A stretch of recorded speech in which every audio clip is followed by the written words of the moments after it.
Voilà. Bonsoir, bienvenue au webinaire d'un de nos appareils qu'on va appeler l'empereur des appareils hybrides.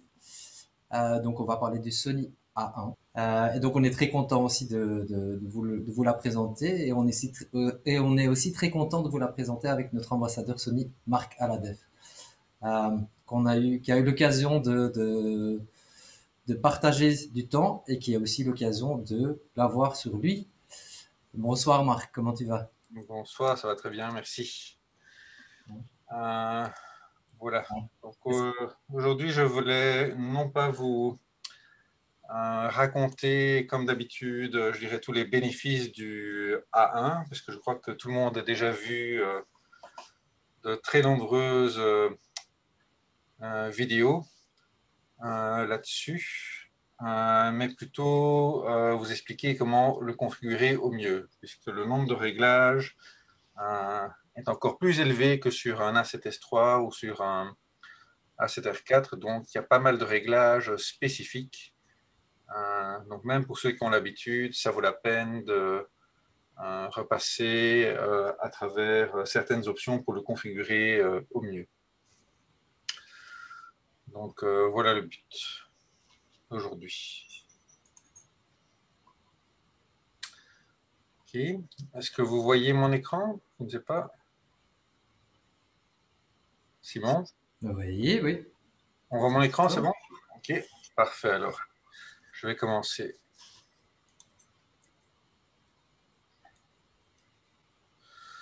Donc, voilà un peu l'agenda du jour. Je voudrais aborder avec vous la structure des menus, les réglages, la personnalisation, avec tous les boutons qu'on peut personnaliser, la configuration pour atteindre les 30 images par seconde, parce que ce n'est pas dans tous les cas qu'on atteint cette vitesse. Et si on a encore le temps, vous parler de quelques accessoires importants et de certains logiciels. Voilà. Pour l'organisation des menus, pour ceux qui viennent des A7III, A7R4, etc., c'est les mêmes menus que sur l'A7S3. Et donc, on a une structure, au lieu d'être avec des tabs verticaux, qui est une structure horizontale à 3 niveaux. Les menus sont regroupés de manière beaucoup plus logique. Un gros menu shooting, où on a tout ce qui est qualité d'image, les rappels mémoire, le steady shot, l'anti-flicker, le steady shot, le silent mode, un menu couleur et exposition, tout ce qui est la balance des blancs, les picture profile, les zébras, mais également deux options qui je trouve ne sont pas très bien situées, les flashs et le ISO auto minimum shutter speed, donc la vitesse minimum en ISO auto qui se retrouve dans ce menu. Un gros menu sur le focus, ce qui est très bien. Donc tout ce qui est sur l'autofocus a été rassemblé là, sauf le touch focus qui lui est dans le menu setup. Un menu playback traditionnel, menu réseau et le menu setup avec tout ce qui est le réglage des boutons C1, C2, C4, la mémoire, le tactile, le son, l'affichage, tout ça est là. Ça c'est pour l'organisation des menus. On peut maintenant, voilà, on retrouve les codes couleurs dont je vous ai parlé. Donc, je reviens, prise de vue, exposition couleur, mise au point, lecture, réseau, réglage. Et on a 3 niveaux, donc on va un clic à droite, on a un arboresceur de menu, et puis on peut passer encore à droite, et on trouve le dernier niveau de menu. OK. Ça, c'est pour les principes généraux. Alors, donc ça, je vous en ai parlé. Il y a aussi quelque chose qui permet d'avoir une meilleure ergonomie, c'est la séparation vidéo et photo. En fait, les menus sont différents selon qu'on est dans un des modes PASM, là, tout ce qui est en bleu, ici, ou qu'on est en rouge, donc les modes vidéo, ou Slow and Quick, SNQ. Dans ce cas-là, le nombre de pages du menu sera différent. Il y a bien entendu des options communes, mais il y a des options qu'on ne va retrouver que en photo ou que en vidéo. Donc, c'est un moyen, si vraiment on fait quasiment que de la vidéo, d'avoir un menu vraiment dédié vidéo où des options spécifiques plutôt ne seront plus affichées. Donc, ça améliore également l'ergonomie. Alors, une petite série de réglages à faire une fois pour toutes aux sorties du boîtier, parce qu'il y a des réglages qui pour moi devraient être standards mais qui ne sont pas activés. Et c'est le cas parfois sur tous les boîtiers Sony. Un petit réglage sur la compensation des défauts d'objectif ou la compensation des dégradés, donc des aberrations chromatiques n'est pas activée par défaut. Les autres corrections sont activées, mais celle-là non. Donc n'oubliez pas de l'activer. Choisir, si vous allez faire de la mise au point manuelle, tout ce qui est les options de picking qui sont off par défaut. Une petite option pour la lecture, c'est de faire quand on agrandit, c'est de zoomer là où on a fait la mise au point et pas au centre. Petite option ergonomique, mais qui est très utile. Bien entendu, température de mise hors tension à régler sur élevé. C'est pour ne pas avoir de warning chaleur overheating. Je n'en ai jamais eu personnellement, mais c'est un des réglages que je fais systématiquement sur tous les boîtiers Sony, sauf si vous avez les mains ultra fragiles, que vous ne supportez aucune chaleur, on peut sans problème régler ce paramètre sur élevé plutôt que standard. Un petit paramètre sur la circulation du point focal, donc c'est le petit collimateur, c'est apparu avec le A7R4, si je me souviens bien. Ça permet, une fois qu'on a atteint le bord du cadre avec le collimateur, qui retourne de l'autre côté automatiquement et de ne pas être coincé par les bords. Donc ça améliore la rapidité pour la position du collimateur. Alors une petite option qui est nouvelle, qui est géniale, c'est Supr en appuyant 2 fois. Donc sur tous les autres boîtiers, quand on fait supprimer, on a un petit menu qui apparaît et on doit recliquer sur OK. Ici, en cliquant 2 fois sur la poubelle, eh bien, la photo est effacée directement. Donc, c'est finalement beaucoup plus rapide et on peut le faire pour les groupes de rafale, si la rafale était ratée, ou photo par photo, mais c'est vraiment nettement plus rapide.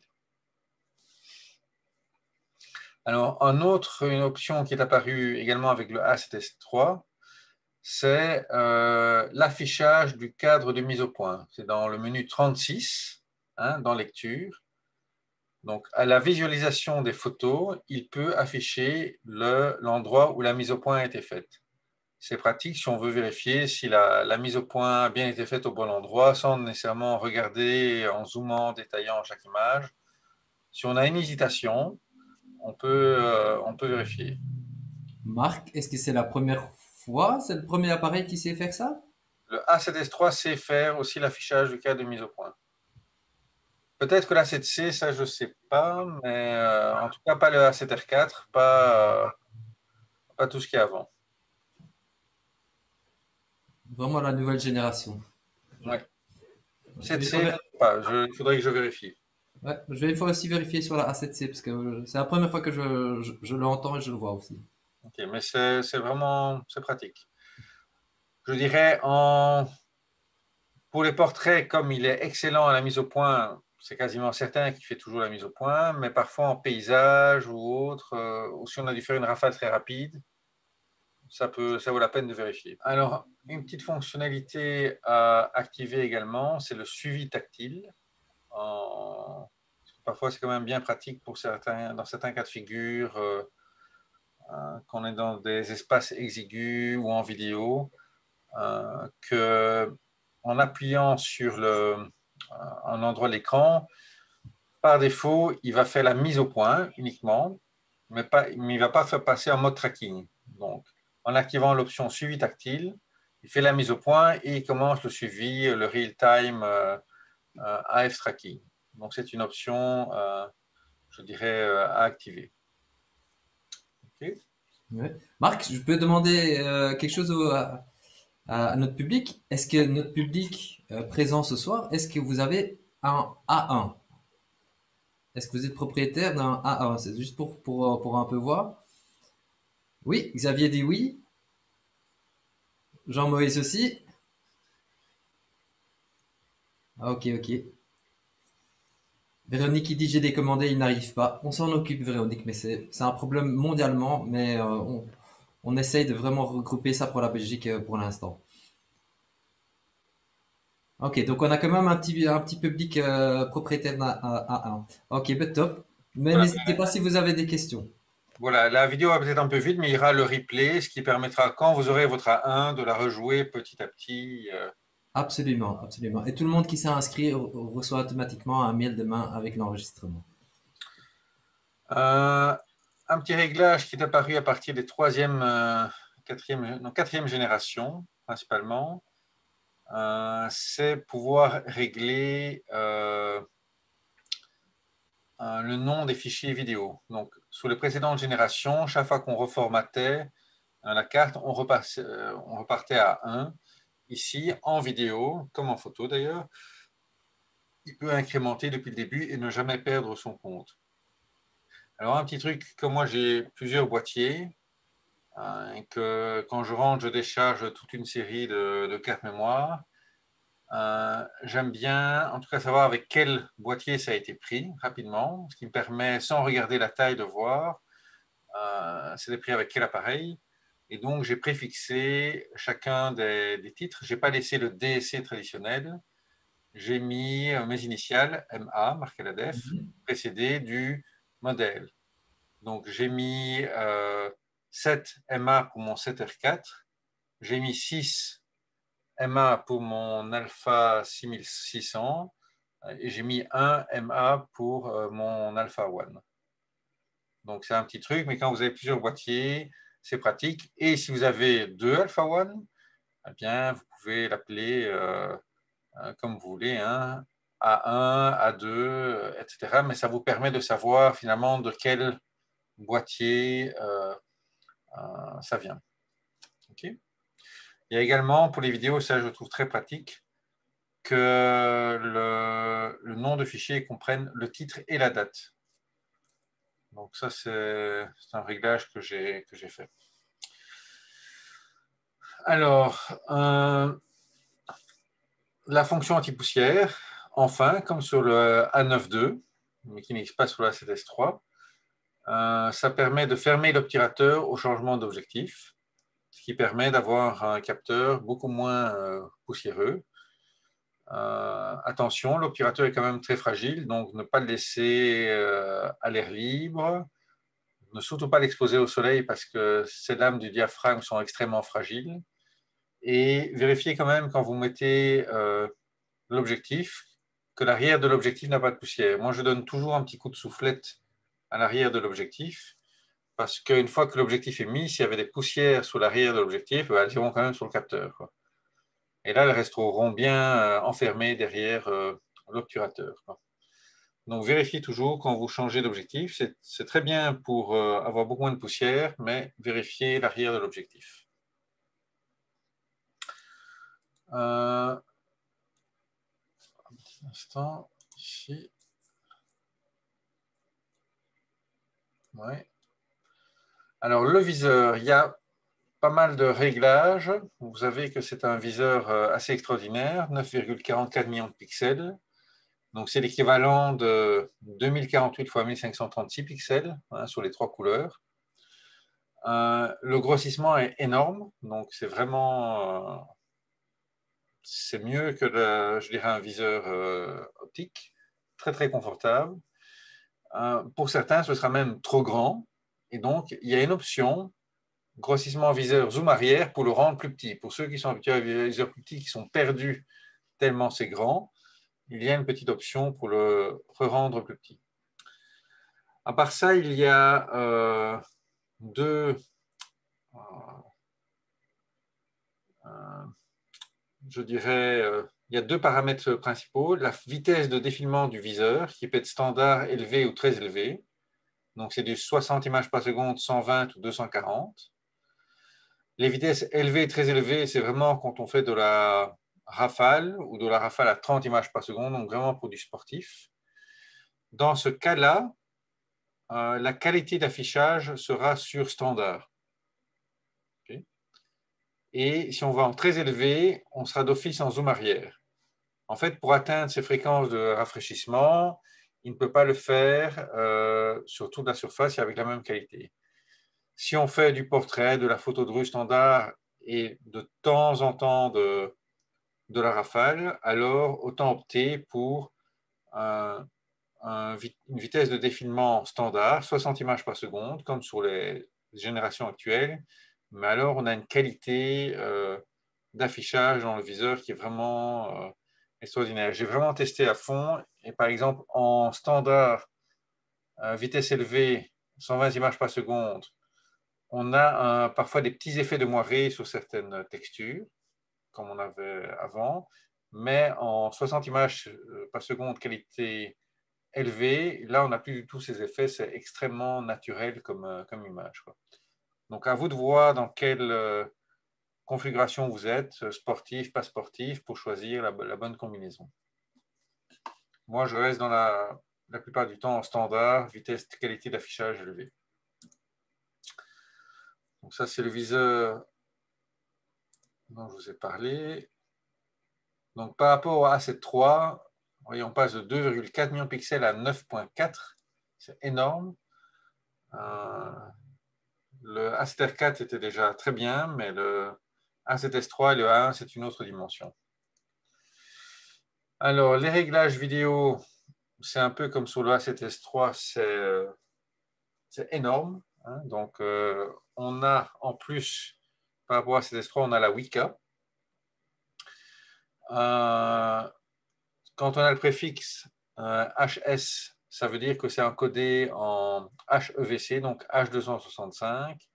Et le S, c'est le classique H264. Si vous encodez en HS, il faut vraiment un PC assez musclé. Sinon, vous aurez du lag à la lecture des vidéos. On a bien sûr pour chacune des options des kyrielles d'options. Bon, en Weka, c'est du 25p, mais en 4K, on peut monter donc jusqu'à du 120 images par seconde. Et tous les intermédiaires, en du 10 bits, 8 bits, 422, 420, il y a une foule de réglages. Alors la Weka peut sembler à quoi ça sert, personne n'a de télévision Weka. Ça a quand même un intérêt si on veut rezoomer a posteriori.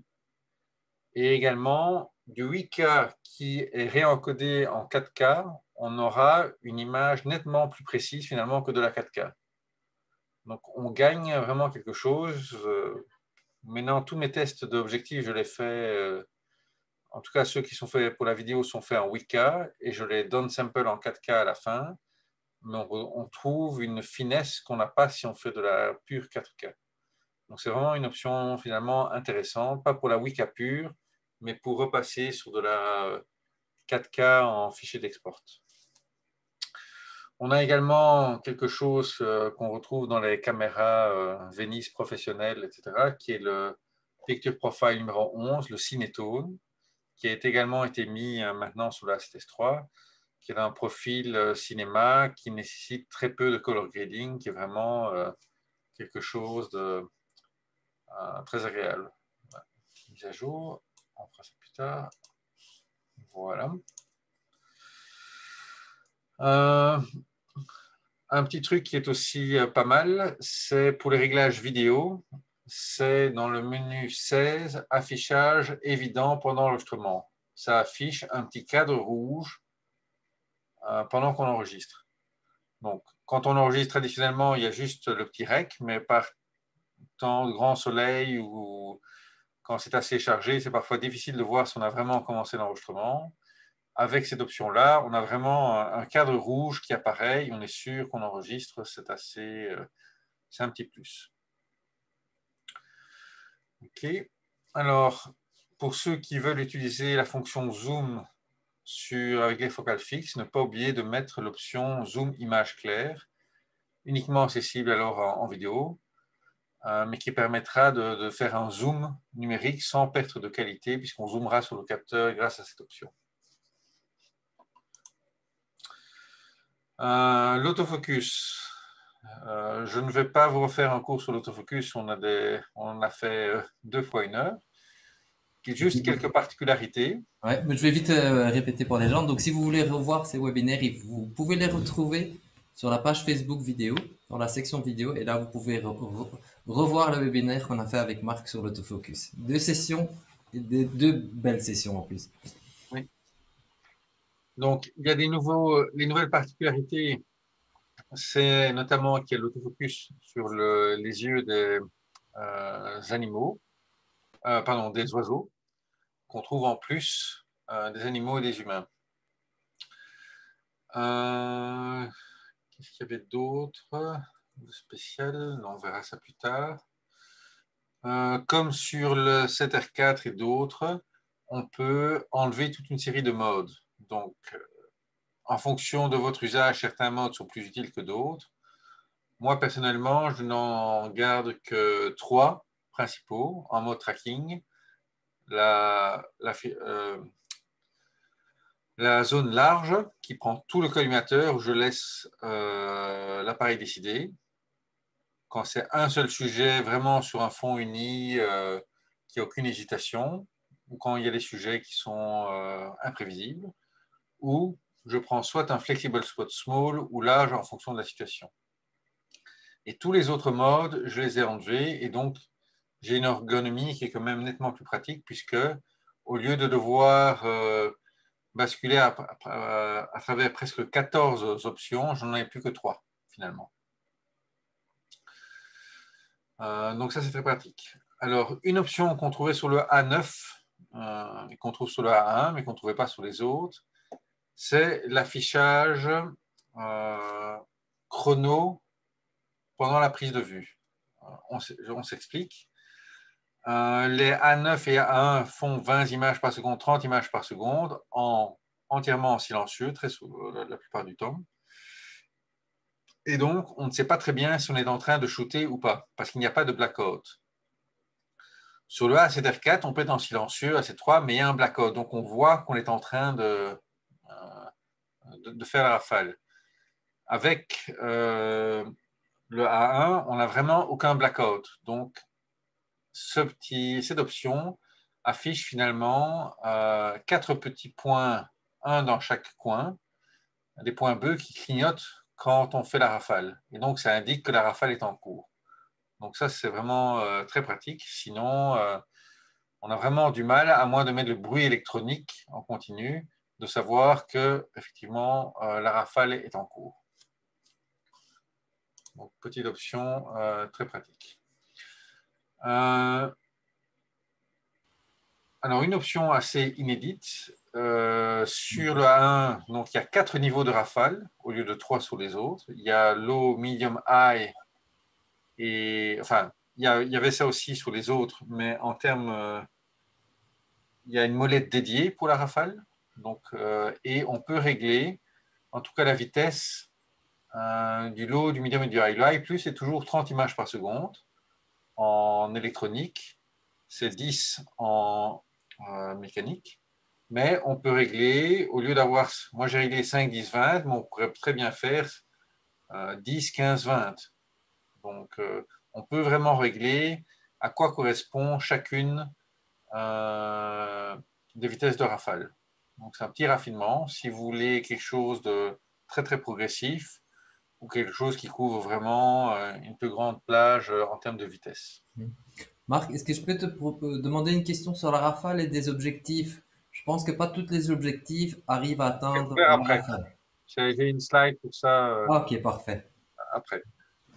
Alors, autre chose aussi, comme sur le A9, on a un bouton physique pour choisir entre donc la rafale, le vue par vue, mais aussi le retardateur. Et donc, on n'a pas, comme on avait facilement sur tous les autres boîtiers, une option dans le menu pour switcher entre retardateur 2 secondes, 5 secondes ou 10 secondes. Donc, il vaut mieux, il y a un réglage pour régler le retardateur qu'il vaut mieux mettre dans le menu fonction ou dans le My Menu.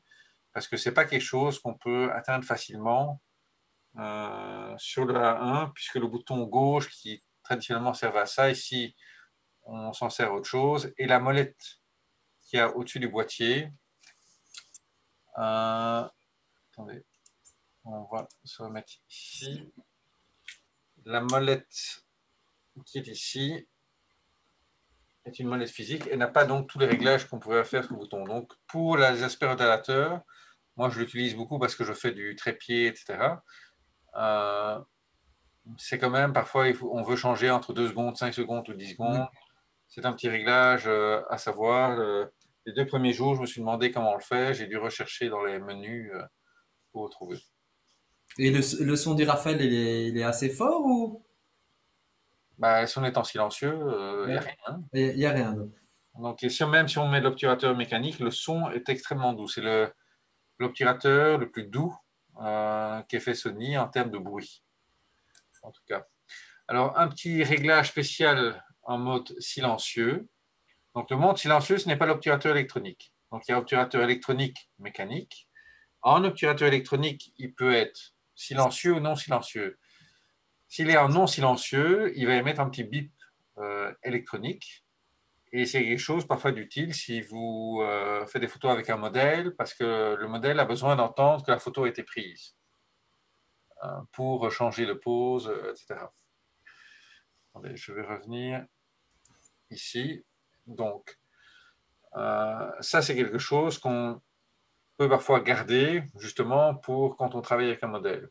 Alors, si on travaille plutôt dans une salle de concert ou du golf, on veut être vraiment silencieux, on peut se mettre en mode silencieux, normal, et il y a quelques raffinements. Si vraiment on veut que ce soit extrêmement silencieux, on peut également désactiver certaines fonctions. Par exemple, parfois le capteur vibre un peu pour nettoyer la poussière.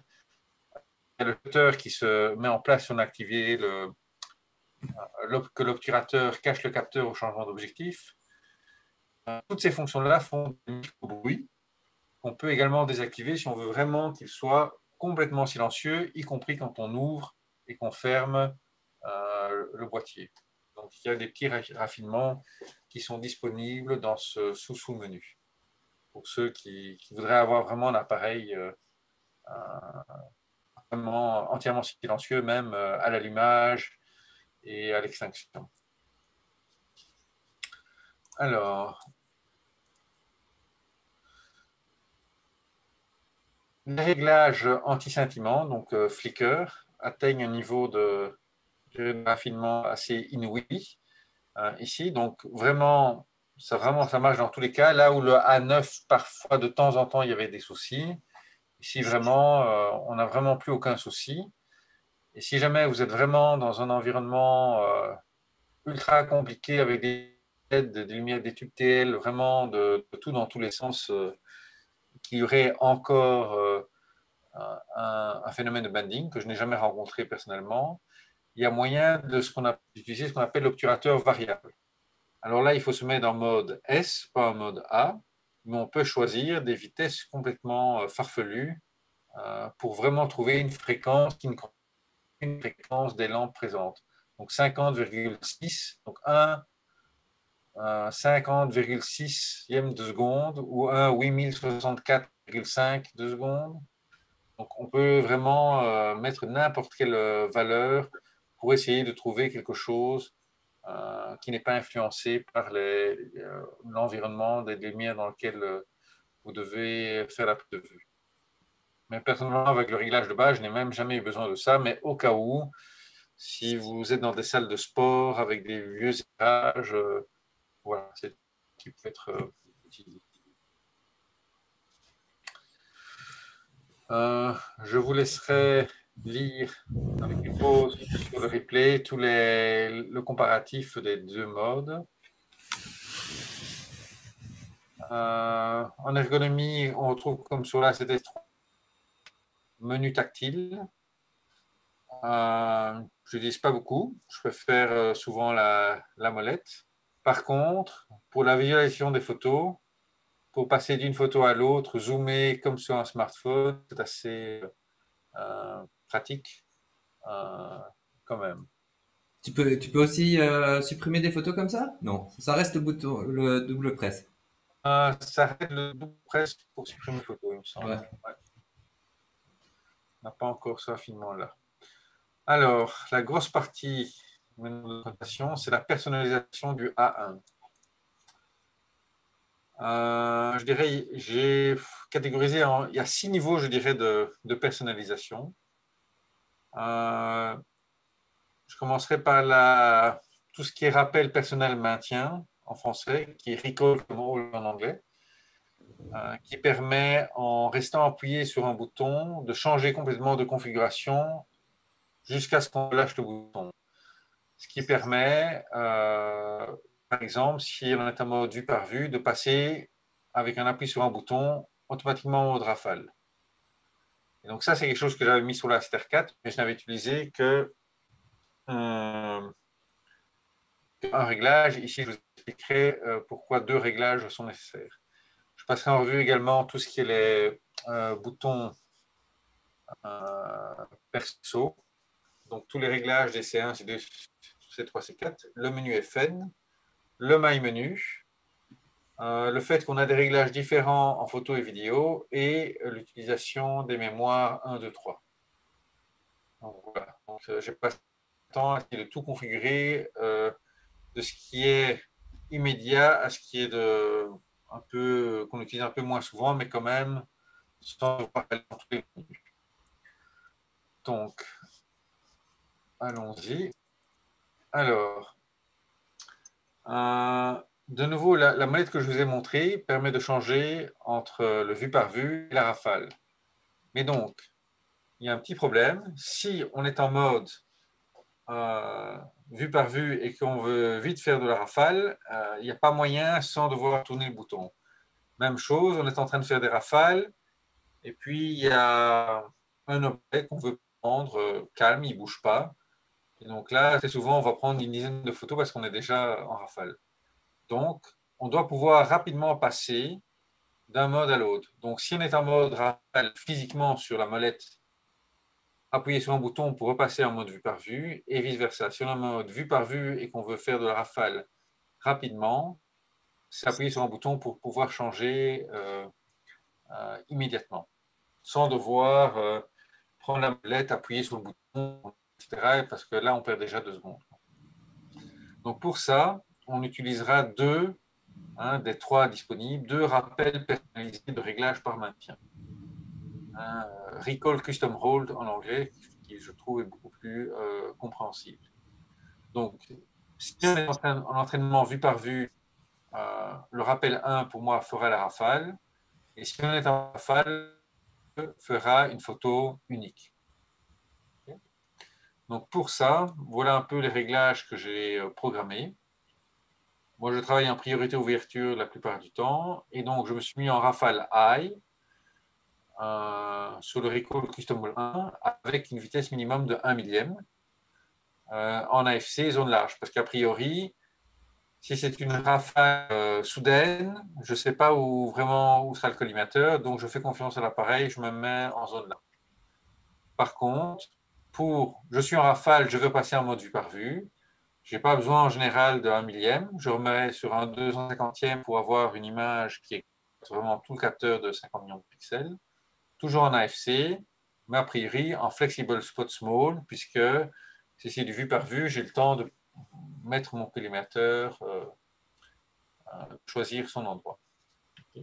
Et donc, voilà, ça c'est les réglages détaillés.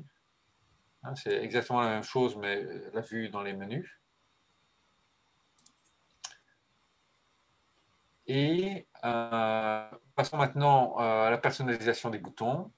Et vous voyez où j'ai mis le rappel, enfin, le recall, le rappel des réglages personnalisés sur le bouton AEL.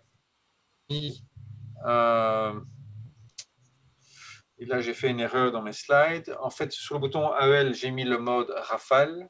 Et sur le bouton qui est sur le côté de l'objectif, dont sont quasiment équipés tous mes objectifs, j'ai mis le mode vue par vue. Okay, donc avec ces deux boutons-là, quel que soit le réglage de la molette supérieure, je peux passer dans un réglage ou l'autre. Alors, sur la A7R4, je mettais en C1 tout ce qui était AFC, AFS. Comme maintenant, de nouveau, c'est sur la molette supérieure, j'ai récupéré ce bouton-là et je l'ai assigné une fonction qui est nouvelle sur le A1, qui est la commutation du type de personnage pour la mise au point. Donc, humain, animal, oiseau, plutôt que de devoir choisir entre les trois, en fait, avec un appui sur C1, il permute entre les trois. Donc, c'est très rapide. On n'a pas besoin d'appuyer puis de bouger à gauche, droite pour sélectionner. On fait des clics sur le C1 immédiatement entre humains, animaux et oiseaux. Et donc, si vous ne faites jamais d'oiseaux, vous pouvez enlever une des options et ne faire que humains-animaux. Ou si les humains, ça ne vous intéresse pas, c'est les oiseaux, les animaux, vous savez enlever les humains et ne garder que deux options. Donc, il y a moyen de régler tout ça, mais c'est extrêmement pratique pour changer si on fait une fois de l'animalier, une fois des portraits. Ça permet de permuter rapidement. En C2, je n'ai pas mis la zone de mise au point, mais la commutation des zones de mise au point. Comme je vous ai expliqué, je n'ai gardé que 3 options sur les 7. Et donc, au lieu d'appuyer et de devoir choisir parmi les 7, j'appuie et je commute entre les 3 modes, les 3 zones de mise au point. Est-ce que c'est clair pour ça? Ça a l'air, je n'ai pas encore reçu beaucoup de questions. Ah, j'ai quand même un petit question de Xavier qui rentre. Xavier Van Ingelem. Oui. Est-il possible de passer en plein écran avec l'écran de marque? Désolé Simon. Voilà, j'espère que ça s'est mis en place. Je peux agrandir un tout petit peu ici comme ça. Voilà. Voilà, est-ce que c'est bon? Vous voyez bien l'écran de marque? OK. Alors,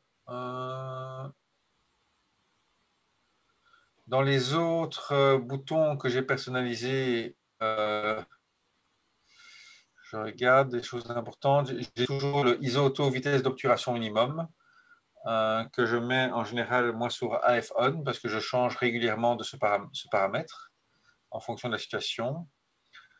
C'est 3 déclencheurs, mécanique, électronique. Pour certains tests sur trépied, pose longue, pose bulb, je me remets quand même en mécanique par exemple. Et comme je fais beaucoup d'objectifs manuels, en C4, je mets la loupe de mise au point. Alors j'ai également remanié complètement ce que je mettais de flèche, gauche, droite, haut, bas, vu la molette supérieure. Donc j'ai pris la luminosité de l'écran, notamment, la commutation de l'œil gauche, l'œil droit, parce que je fais beaucoup de portraits et parfois l'œil qui choisit n'est pas celui que je veux. Donc avec un petit clic gauche sur la molette, je peux changer d'œil. J'aime bien parfois, même si l'objectif est AF, repasser en MF pour certaines situations. Donc avec un appui central, je repasse en AF immédiatement. Je trouve que actionner l'interrupteur sur l'objectif prend trop de temps. Donc là, avec un petit clic, je peux basculer très facilement à AF si nécessaire. Donc ça, ce sont pour les réglages photo.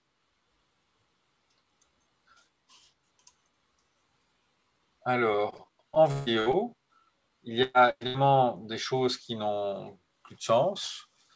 Donc, j'ai remanié certains boutons, notamment le bouton C3 d'obturateur. Je assigne en général le niveau du micro, par exemple. J'ai un commutateur sur iPhone pour choisir si je fais de l'APC ou je prends tout le capteur. Ça peut être utile si on n'a pas assez de zoom tout d'un coup et qu'on veut zoomer.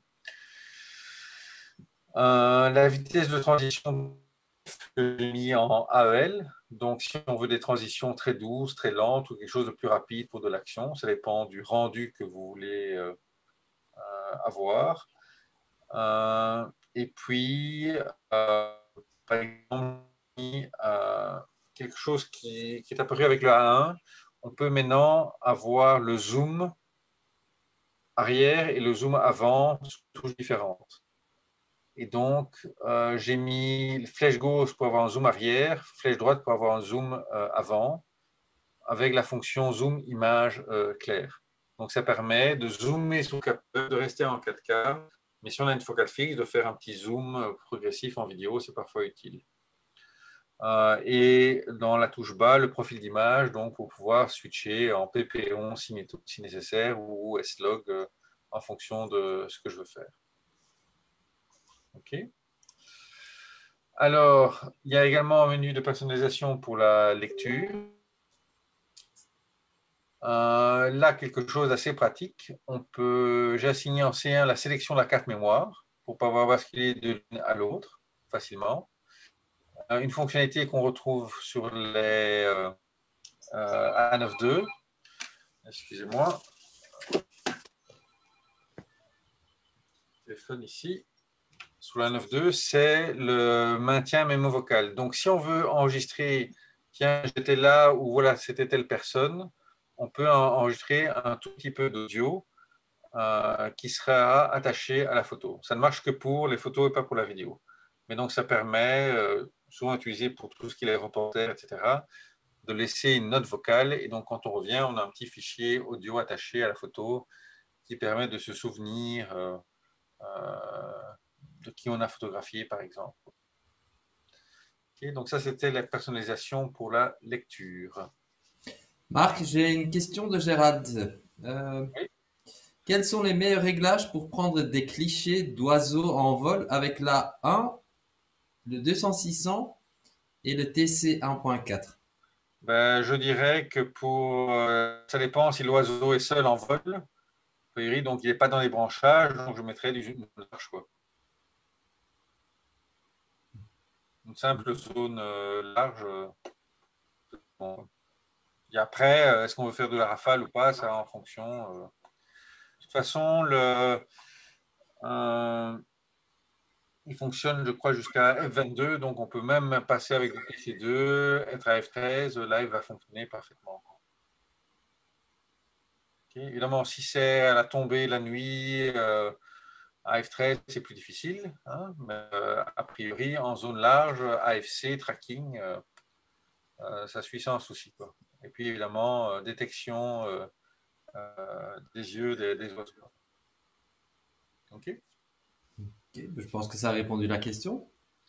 Alors, le menu FN, c'est un seul niveau. Hein, donc, quand on a épuisé les C1, C2, C3, C4, tous ces boutons-là, qu'est-ce que j'ai mis? Ben, j'ai mis en photo, on a un réglage différent selon qu'on est en photo ou en vidéo. J'ai mis en photo tout ce qui est éventuellement APC ou full. J'ai mis le son, si je veux régler en silencieux, pas silencieux, avec le bip qu'on entend ou pas. Tout ce qui est les réglages de flicker, de vitesse pour anti-flicker, etc. Donc, les réglages que je vous ai expliqués. La vitesse de rafraîchissement du viseur. Si je dois faire justement du sportif, repasser de vitesse standard de rafraîchissement à vitesse élevée ou très élevée. La sensibilité de la F, hein, donc la vitesse l'aperture drive, il est toujours réglé sur focus standard, mais enfin, j'ai laissé l'option là. Toujours à mettre quelque chose d'autre, mais je n'ai pas encore décidé. Tout ce qui est stabilisation et la focale de stabilisation. De nouveau, j'utilise pas d'optique manuelle, sans contact électronique. Et donc là, il faut pouvoir activer la stab quand même, mais il faut lui indiquer la focale. Donc, j'ai ces options-là que j'utilise assez régulièrement pour les optiques manuelles que je teste. Une balance des blancs qui peut se récule en RAW, mais parfois je fais des photos avec filtre et sans filtre, des filtres ND.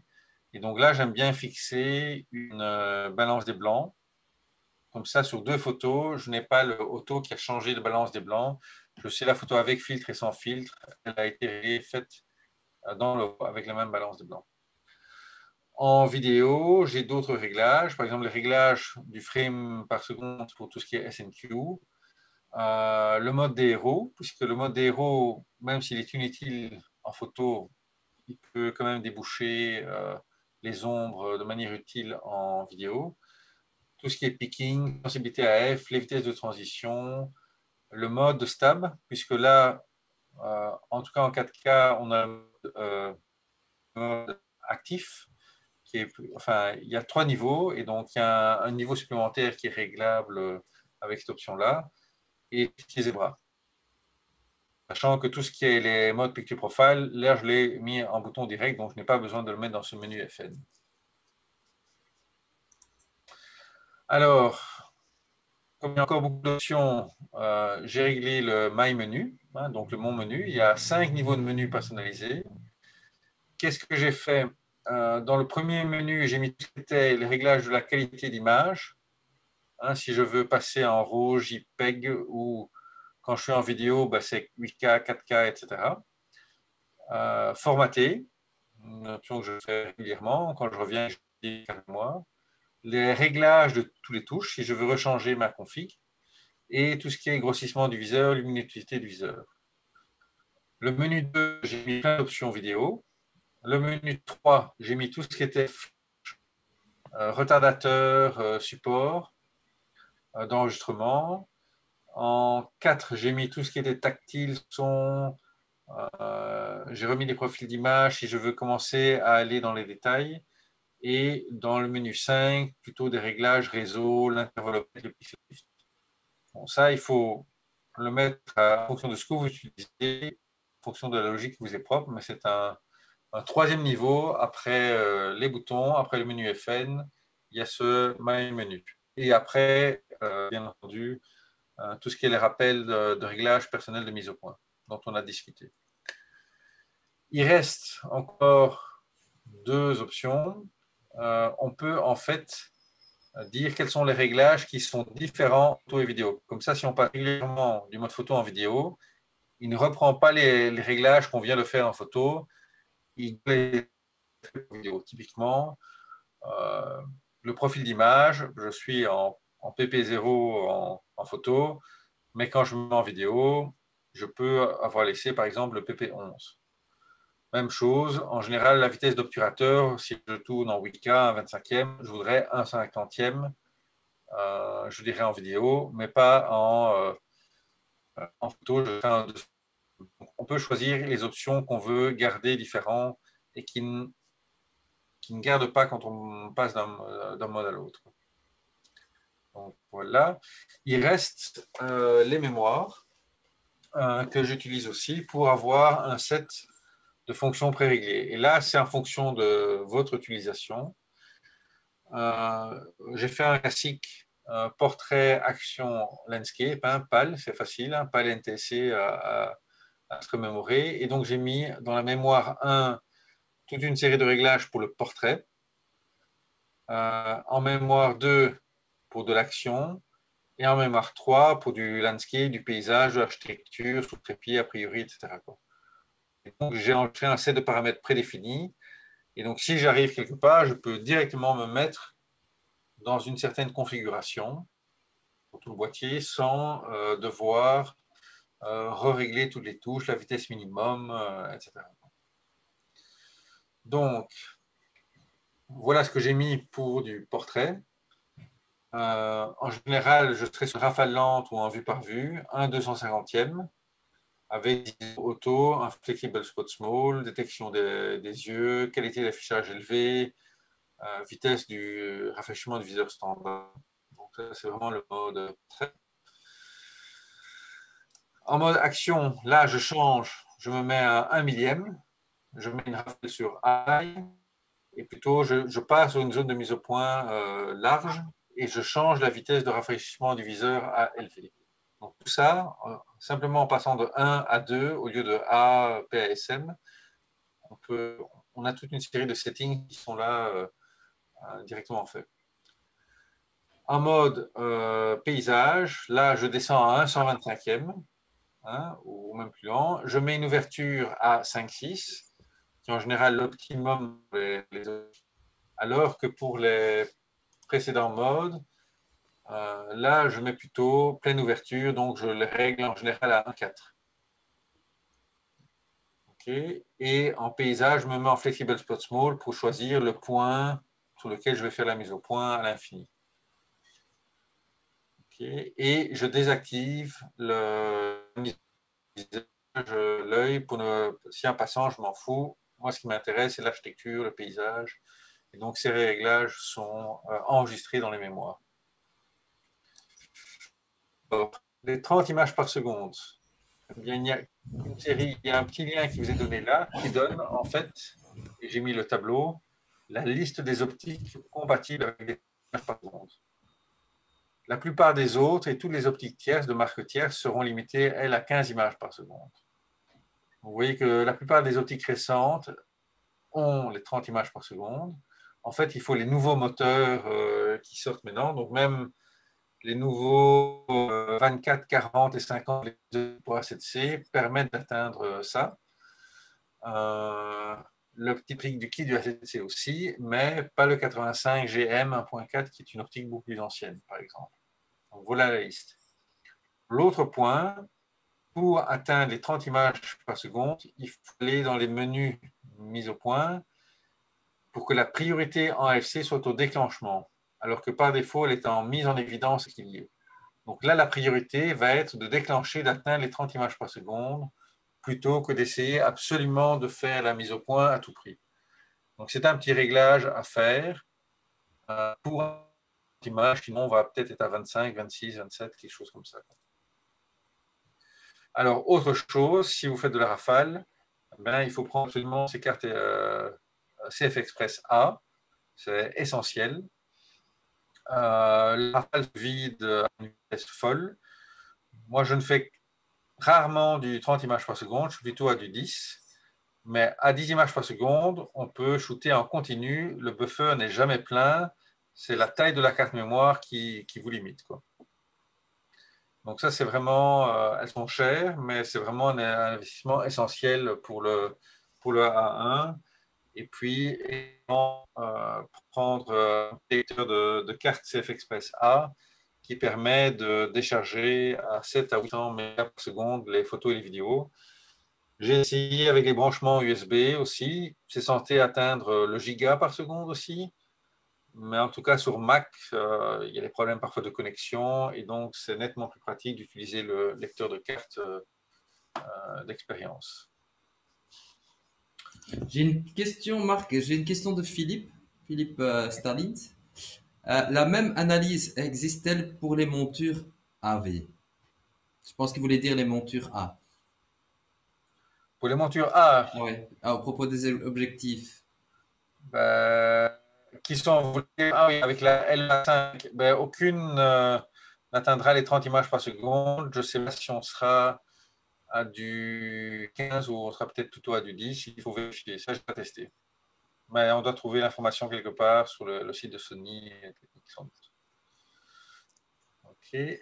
Donc, vous avez ici toutes les différences, 30, 20, à quoi correspondent les images. Vous voyez qu'en mécanique, c'est 3, 6, 8 ou 10, les vitesses.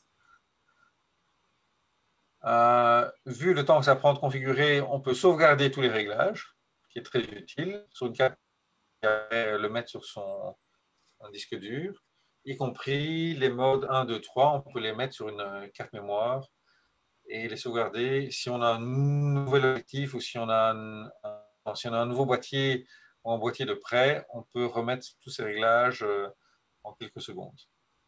Donc une fois que vous avez réussi à tout configurer, sauvegardez votre config. C'est quand même très utile. Marc, on peut sauvegarder on peut les sauvegarder sur la carte SD ou sur la carte CFH, si je ne me trompe pas. Peu importe, c'est sur la carte mémoire, on peut les sauvegarder et après, comme une image, le mettre sur le PC, quoi. Alors, dans les quelques minutes qui restent, quelques accessoires. Le grip. Pour la prise pour les longues focales, quand même, si on a un 200, 600, 600 f4, c'est quand même plus équilibré avec un grip. Et aussi, le batterie, beaucoup plus que le A7R4 ou autre. En fait, le viseur est super, mais il est très consommateur d'énergie.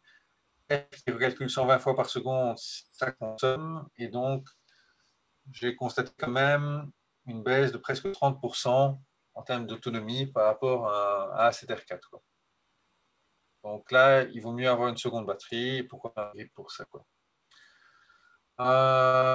Des accessoires essentiels si vous faites de la vidéo, ben, les micros, j'ai oublié de mettre les images, ECM B1M, qui est, je l'ai ici, qui est ce micro-ci, qui est un micro qui envoie le lien en digital directement. Très pratique, très bonne qualité.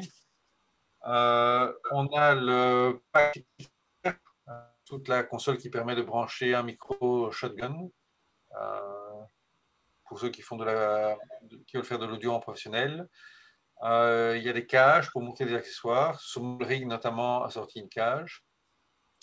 Prendre un petit câble HDMI court.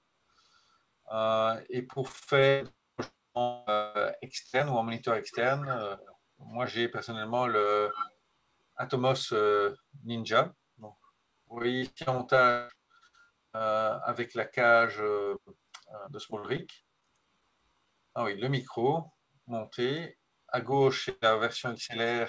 À droite, c'est le petit micro que je vous ai montré. Le nouveau micro sans fil, c'est des interviews qu'a sorti Sony il y a moins d'un mois. Je n'ai pas encore eu l'occasion de le tester. Simon, si tu... Bah, je vais une fois l'envoyer. Ouais, On vient de les avoir la semaine passée et donc on a déjà fait des tests et on est fort surpris. ok. Écoute, Donc, je le testerai avec plaisir sur mon blog. Alors, l'Atomos Ninja que vous voyez ici, il vient de sortir un nouveau modèle, mais beaucoup plus cher, le Ninja 5 Plus, qui peut faire lui enregistrer de la 8K. Là, il était limité de la 4K. Le nouveau modèle pourra faire également de la 8K, de la 4K 120, etc. Donc, c'est le standard pour l'enregistrement externe, compatible avec le A1, le A7S3, etc. En accessoires vidéo, je vous ai expliqué donc un HDMI full, il faudra reprendre. Et dans les logiciels, vous avez les traditionnels Imaging Edge, Catalyst Browse qui permet d'utiliser le gyroscope intégré au A1 et qui permet d'avoir une stabilisation a posteriori en utilisant le gyroscope intégré. Et donc, on a vraiment l'impression de fonctionner avec une gimbal, avec vraiment un superbe stabilisateur. Attention, ça ne fonctionne pas en 4K 120p ni en 8K, c'est réservé à la 4K 30 ou 60. Il y a un léger crop, mais ça permet quand même de faire une excellente stabilisation. Alors, un truc que j'ai fait aussi, et je publierai un tutoriel bientôt, si vous faites du studio, on peut maintenant fonctionner vraiment de manière assez efficace, même avec un Mac, ce qui n'était pas le cas avant, en FTP. Et donc, on shoot en RAW. Les images arrivent en Wi-Fi sur votre laptop et on peut les importer en direct en Capture One ou en Lightroom. Mais là, je ferai un petit tutoriel là-dessus. C'est pratique si on fait du studio pour montrer directement les résultats. Voilà, je vais prendre s'il reste des questions. On arrive au bout. voilà, j'ai une petite question de Bruno. Ouais. Peux-tu récupérer les réglages communes d'une A9 par la carte SD? Ben, les réglages dans A9 ne se mettent pas sous la A1. Donc Hmm, le A7R4 permet aussi de sauvegarder ces réglages. On ne peut pas récupérer, c'est vraiment par modèle. hmm, hmm. Parce que donc c'est donc chaque réglage d'un modèle, donc un A9 pourrait rentrer dans un A9. C'est comme ça qu'il faut voir les réglages. Il y a pas, même s'il y aurait 80% de commun, il y a des petites différences et donc c'est vraiment un fichier propriétaire par modèle. Ok. Vous avez encore des questions? N'hésitez pas à les poser. Mais de toute façon, Marc, je voudrais déjà te remercier pour cette formation de la A1. Comme on voit, c'est quand même un appareil très sophistiqué, très développé, très avancé. Donc déjà un grand merci quand même pour l'analyser avec nous, pour l'analyser. Je pense que c'est un appareil qui a encore beaucoup de découvertes à faire. Comment était pour toi l'utilisation, la première expérience? Mais, c'est difficile de revenir même au ACDR4 après avoir utilisé, quoi. Il vaut mieux ne pas l'acheter parce que tout le reste après, c'est lent, il est vraiment extrêmement rapide. L'AF a atteint un niveau de précision inouï. Les cartes CFX Express, c'est un vrai plaisir, on n'attend jamais. Et, et le viseur, moi, personnellement, les 30 images par seconde ne m'intéressent pas. Mais la vidéo 8K, pour pouvoir avoir une meilleure qualité finalement 4K, le viseur qui est extraordinaire quand je fais beaucoup de mise au point manuelle. Mhm. La personnalisation, vraiment, vraiment c'est un superbe appareil. Et voilà, quoi. Donc, je fais encore mes tests d'objectifs sur Aster 4 parce qu'il y a un peu plus de millions de pixels, mais pour tous mes vrais shooting tests, c'est un vrai plaisir. Le A1, ça a vraiment. J'ai eu beaucoup de modèles Sony hein, depuis Mhm. 2008 que je suis en Sony, donc ça fait quand Ouais, même ouais. plus de 13 ans, j'ai eu tout, mais là c'est vraiment extraordinaire comme boîtier. Et est-ce que c'est aussi un appareil qui va t'inspirer à faire plus de vidéos? Mais différemment, puisque maintenant qu'on a cette stabilisation intégrée, qu'on a cette 8K qui permet de faire d'autres choses, qu'on a le Cinétone, donc oui, on va explorer un peu plus là, quoi. Mais il faut du temps pour maîtriser la bête, quoi. Et puis, il Mhm. faut lui adjoindre des objectifs d'exception pour vraiment en tirer le plein bénéfice, hein. Là, j'ai vraiment dessus le GM, le 1.2, qui est une pure merveille. Hein. On en parle, je crois, la semaine prochaine dans un autre Ouais, webinaire avec toutes les nouveautés d'objectifs. les nouveautés d'objectifs qu'on va en parler la semaine Mais prochaine. voilà, c'est un vrai plaisir avec ces nouvelles optiques dessus. Voilà. Une fois Voilà. qu'on a goûté, c'est difficile de revenir aux autres. Ça nous fait plaisir d'entendre. Mais voilà, Voilà. mais juste pour info, ben, je pense qu'on va reprendre une deuxième session de cette webinaire sur le Alpha 1. Donc, le fin du mois de juin, ben, on va un peu voir plus des images et des vidéos, je pense. C'est Euh, ça, tout ce qui est portrait avec ouais. le A1, portrait en extérieur. Et genre, justement, avec l'Atomos, le fonctionnement de l'AF. Donc, vous verrez comment les commentateurs se font dessus, y Vous compris avez, par balle, etc. On parlera également du dialogue avec les modèles, les passants dans la rue, comment, et donc comment les voilà, comment faire des portraits, quoi. ouais. Aujourd'hui, c'était plutôt une partie technique. Mais bon, je pense qu'il y a aussi très important parce que c'est quand même c'est un vrai bête d'ordinateur aussi, avec beaucoup de fonctions et beaucoup d'options. Donc certainement, je connais pas les pages du manuel, mais je pense que c'est quand même un grand bouquin à analyser. Euh, L'important, c'est que la technique soit derrière, qu'on puisse se concentrer à la créativité. Mais donc, il faut maîtriser, régler une fois bien le boîtier. Et une fois qu'on l'a sous la main, après, on oublie, là, ça devient naturel et on peut se concentrer sur la création de photos ou de vidéos. ouais. Et c'est pour ça qu'on t'a demandé à toi, Marc, pour guider le public Voilà. parce qu'on aime bien comment tu expliques les choses techniquement et comment tu analyses les appareils Sony. OK, Donc, merci. donc je te remercie beaucoup pour cette présentation. Euh, et donc voilà, vous pouvez donc, pour les gens qui sont rentrés par le plateforme Zoom, recevrez automatiquement demain un lien avec l'enregistrement.